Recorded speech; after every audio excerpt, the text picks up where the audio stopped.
Hi, my name's Luke, and a fair few years ago I bought myself an old VW camper van, which I decided to turn into an off-grid camper.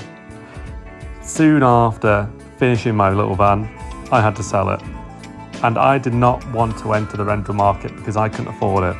So I decided to spend all of my money on a knackered old empty narrowboat called Alice, which I decided to turn into my little home.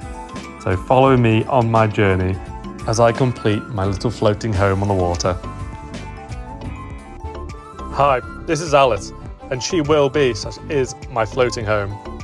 She's a 40-foot long, 6'10" wide narrowboat that has a whopping 19 horsepower engine.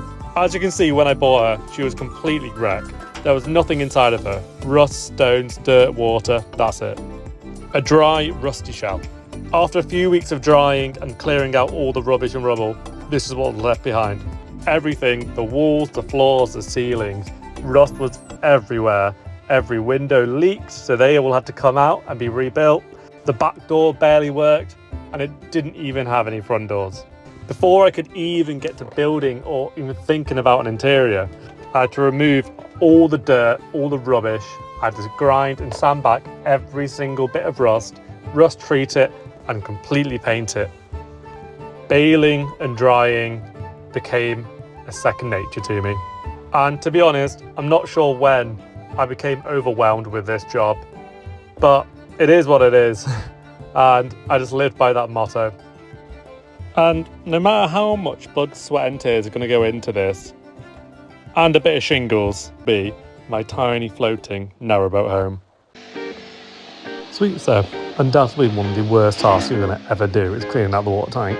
So this hadn't been cleaned for probably since it got built in 1983, and it was vile. Word of warning, if you're a bit claustrophobic or you have problems with small spaces, you're pre-warned. So I don't know if you can see me in here, but as you can tell, it's very cramped and very tight and small in here.